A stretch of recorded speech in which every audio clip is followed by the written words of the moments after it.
Hello everyone, this is Subramaniam, and in this video I'm going to explain the top 5 things that you should be careful about while buying a used MacBook Air or a used MacBook Pro. Now, after the release of M series chips, the prices of old Intel MacBooks have gone down, making them very lucrative, especially considering that you can find a decent one for about the starting price of a Dell or an HP, that is about 20, 25, 30,000 rupees. So with that being said, let's get started. The used market is filled with plethora of scams, and that is why it's very important to know that you're buying your MacBook from a trusted, reliable source like an offline store that's offering a warranty or some other trusted reseller on the internet. I highly suggest to avoid buying your MacBook from sites like OLX or Quicker, because if something goes wrong, you'll be on your own and there'll be no support. So it's better to avoid sites like that. The moment you get your hands on your MacBook, the first thing that you should be doing is performing a proper physical inspection. Take your smartphone's flashlight out and thoroughly observe the surfaces of your MacBook to ensure that there are very little to no scratches, no smudges, and there shouldn't be many signs of aging. And if there are a few, that can help you negotiate the price of your laptop. The next thing that you should be doing is checking the screen of your MacBook. Now obviously these machines are old, probably 6, 7, 8 years old, and an old display will show some signs of aging, some signs of the lamination fading away. You can perform an LCD panel test. An LCD panel test basically projects several colors in full brightness on the screen.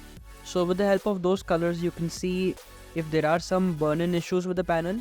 So for people who don't know what burn-in issues are, burn-in is basically static elements on the screen, like let's say the taskbar or clock or time or some other elements on the screen that permanently get burnt into the panel. Now the next thing obviously is to check your device for the number of battery cycles that the battery is done. So battery cycles are basically the number of times the battery is done 0 to 100%. It shows the amount of wear on the battery. So if the battery cycles are under 300, it's a good battery and you should get the laptop without a doubt. If it is between 400 to 600, you can negotiate the price a little bit. And if it is over 600, the battery probably needs a replacement and it's not a good laptop to buy. The battery capacity section shows the amount of charge that the battery can hold when it is charged to 100%. So you can check the total capacity of the battery in your laptop's spec sheet and then compare it with the charge that it can hold. So that will give you a good idea of how much the battery has been damaged. You can also verify your laptop's serial number on Apple's official website to get an idea of the warranty and the model number to check if they both match or if there's some kind of a discrepancy. Now last but not the least, this is a very important thing, and I know a lot of users who have reported problems with this issue, which is checking the charger and checking the charging port, which means that the charging port has gone through a lot of wear and tear.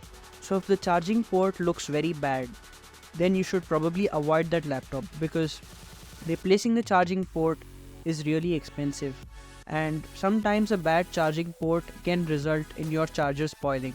So if you don't have warranty on your charger, a new MacBook charger will cost you 7,000 rupees. Yes, you heard that right, an official MacBook charger will cost you 7,000 rupees. And the cheapest one that you can find on Amazon is probably going to cost you 1,500 to 2,000 rupees, which is also not cheap. And a lot of these chargers have really bad reviews and users have had quite bad experiences. So be careful while checking your MacBook's charging port and the charger, because if something goes wrong, it's going to cost you a lot of money. So if you watch out for all these things that I've mentioned in this video, your MacBook investment decision will be a good one. Thank you for watching, and I'll see you all with another video.